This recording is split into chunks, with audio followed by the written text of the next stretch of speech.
all day. All day it's like this. I got a window. You guys, welcome to the new garden. It's been such a long time. Oh my God, so loud. It's been such a long time, but I'm so happy with how this has come together, and I can't wait to show you what the new garden looks like. Autofocus me. Yeah, oh, that's better. Okay, so let's take you on a little tour of what I've got going on in here. First off, meet my very handy gate. This is it. This is literally like a gate post I got at Home Depot. I think it was $3, and then a whole length of chicken wire. And I got these little U-posts, and the U-posts are just stuck into the ground, and then the chicken wire actually like hooks onto the U-posts. You can see there are little like hooks on there. So it's pretty inexpensive. I think the U-posts were like $3 or $4 a piece. And then the chicken wire roll was, I don't know, 20, 30 bucks. Oh my God, I'm gonna hate that chainsaw. But relatively inexpensive solution, and I just wanna like keep the bunnies out.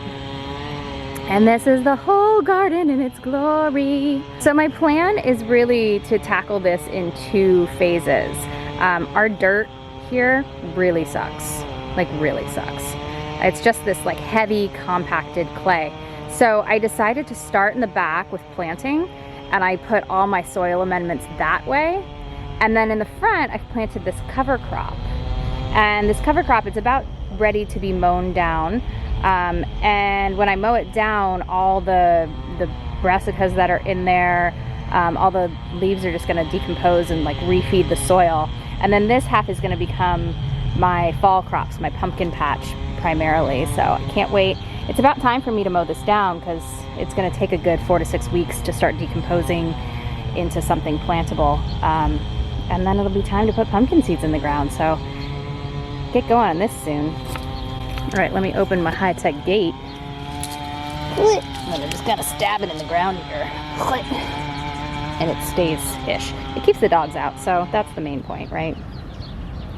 Okay, so the land of cover crops. I got this cover crop from True Leaf Market, and it's performed really well. I had to like double seed it because the crows kept getting in here. Stupid crows.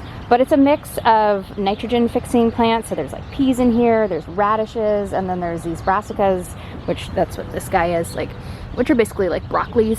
I don't know if they're like edible broccolis. I would think they would be, but that's not the point. They're just here to keep weeds out and feed the soil. On the left, I've started planting some veggies. In the back here, I've got a whole row of different types of tomatoes. We got cherry tomatoes, we've got brandywine tomatoes, I've got Cherokee tomatoes, and I've got another one in the house I gotta bring down. And then tucked in here is another reason I need to cut this cover crop back. There are a couple of pickle bush cucumbers hiding, fighting their way for survival. So yeah, I gotta get in here and cut all this back. And then I have a really simple drip system that's just feeding the whole thing. This is a drip sprayer, so you can see it goes into the line, into the main feeder back there, and then it just sprays the whole garden, and it provides enough moisture for the cover crop. So it's been great. Back here, I'm very proud of this. This is my trellis. I really wanted trellises this year, so I bought a roll of hardware cloth and a couple of T-posts, and then I used zip ties to push the mesh up against the T-posts. And I made my little trellis. So, I don't know, I hope the cucumbers actually use it and grow. There are my cucumbers, my vining cucumbers. They're in the back there. And then I've got a zucchini up here because we all know how darn big zucchinis get. So I kind of gave it its own spot here. I've got a couple of celery bushes tied in there. I don't know if they're gonna survive or not. And then a couple of like marigolds just kind of poked in there. These are loofah plant. I've never grown loofah plants, so I thought it might be fun this year to try it out. And they're supposed to also be climbers, so I gave them the other side of the trellis. Right here we've got some traditional pole beans. Again, I was trying to plant things that would help feed the soil as we get started here this year. This is all oh my god, what are you? Broccoli and kale. Broccoli and kale. Actually, that kale's ready to be picked, so that's cool. And then peas, because peas are just so much fun. So I just really wanted to do things that were gonna like grow like crazy. The peas I know grow really strongly. They vine on things, which is super fun to look at and just create some interest. And then also like things that we're gonna feed the soil back. This little bed right here looks really not attractive. Again, this is the first year, no permanent structures, but I've got some butter crunch lettuce there. I've got some romaine lettuce. I've got a whole bunch of carrots back here. And then over here is gonna be the corn patch if it takes. When I put these two beds in and I like took pictures of it, I was like, they kind of look like graves and I look like I buried somebody back here. I didn't. And then on this side, I'm doing sweet pea trellises. I gotta admit, I'm like real late to the game on these sweet peas. Like months late putting these seeds in the ground.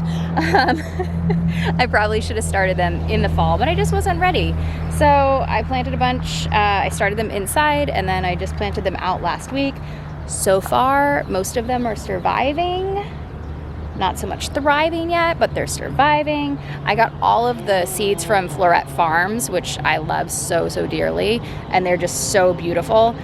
I just hope that like I don't kill them all. The other thing I don't like about this arrangement, like when I plotted it out on paper, I thought, I was just visually, I was like, it's gonna look really pretty. And then when I got in here and I actually measured it out and I put everything in the ground, I realized that like these things are taking up a quarter of the garden. So I've lost a lot of usable space. I've also kind of lost a lot of space where I could have cover crop feeding the soil. So I'm not really stoked about that. I think maybe when the sweet peas grow higher, I'll put in some cover crop seed and try to like feed this area. And that way, like when the sweet peas are done, I can cut it all down and like immediately turn this space over, because it's just a lot of sort of wasted space. I should have done the sweet peas like along the fence, and they would have been out of the way and allowed to grow up, and they wouldn't have had these like long pathways. So one lesson learned already. I think I'm gonna end up like having maybe a pathway along the outside, or sort of like a meandering pathway through could be really pretty, because this is just feeling too restrictive for me and too much open space that could have something growing in it. That's kind of the point of the garden, grow things. And lastly, I would be remiss if I did not mention the compost bins. So I purposely wanted to have the compost bins close to the garden, or put the garden close to the compost bins, either way.